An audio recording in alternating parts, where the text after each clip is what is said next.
Je suis Slim, dessinateur algérien et je fais des dessins depuis l'âge de 6 ans. Pour moi, le dessin, c'est ce qui m'a sauvé un peu parce que nous avons passé une enfance un peu malheureuse et le fait de dessiner, c'était pour moi génial parce que je pouvais avoir ce que je voulais en dessinant.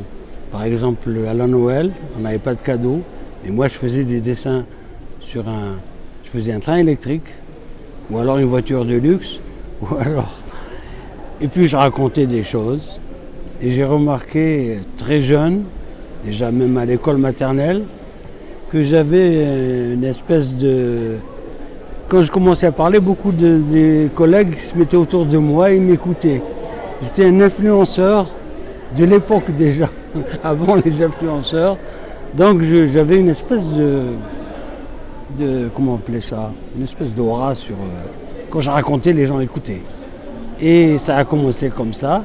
Ensuite, j'ai commencé avec le cinéma que j'ai adoré parce que j'aimais bien qu'on me raconte des choses. Ma grand-mère aussi m'a raconté des histoires, même des histoires de l'époque Tabkri. Et puis, il est arrivé un moment où j'ai dû quitter ma ville, Sidi Bel Abbès, et je me suis retrouvé à Alger dans une école de cinéma où j'ai étudié la caméra, l'image, et toujours en dessinant aussi. Ensuite, on m'a envoyé en Pologne, pas loin d'Auschwitz, dans une grande maison de production de dessins animés, où j'ai appris le dessin animé là-bas, avec des maîtres, notamment M. Nehrebetsky, qui était pour moi un type extraordinaire.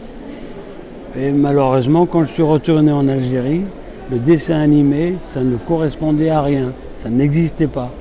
Mieux encore, en France, il n'y en avait pas. Il n'y avait qu'en Belgique. Donc, résultat, pas de film, pas de cinéma, pas de dessin animé. Qu'est-ce qui restait? Le dessin. Donc, j'ai commencé à faire des dessins dans des journaux. Et ensuite, j'ai commencé à raconter en bande dessinée. Et j'ai vu que ça a marché. J'ai accroché mes lecteurs parce que je leur racontais la vie quotidienne que je menais et que les gens menaient avec moi.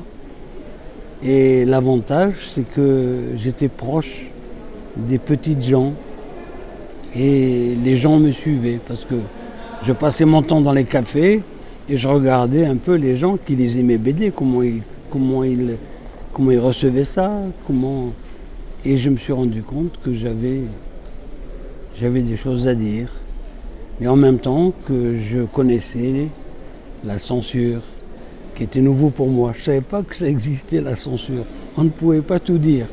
Il m'a fallu après, non seulement après avoir appris le dessin et après avoir appris à raconter, et après raconter des mensonges pour montrer que je ne fais pas telle ou telle chose. Donc c'était un jeu entre le lecteur et moi. Et j'ai créé des personnages que les gens ont aimés tout de suite. J'ai créé Bouzid en 1967 et après j'ai créé Zina. J'ai créé Zina parce que quand j'ai été à Alger, ce qui m'a frappé le plus c'était la beauté des femmes voilées avec leurs serouels, leurs talons, leurs mollets, leurs hajar. Je trouvais très féminin, très sexy. J'ai commencé à dessiner et j'ai fait Zina telle que je la vois, c'est-à-dire une nana très sexy et en même temps intelligente. Et elle était plus intelligente que mon personnage, homme. Bouzid, il est un peu rustre, mais c'est un homme.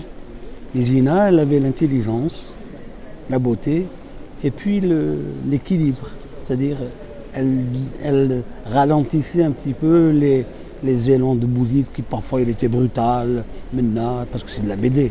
Bouzid avait un bâton. Zina n'avait rien. Elle n'avait même pas de main. Zina n'a pas de main. Mais elle est intelligente, elle est belle, elle dit des belles choses. En gros.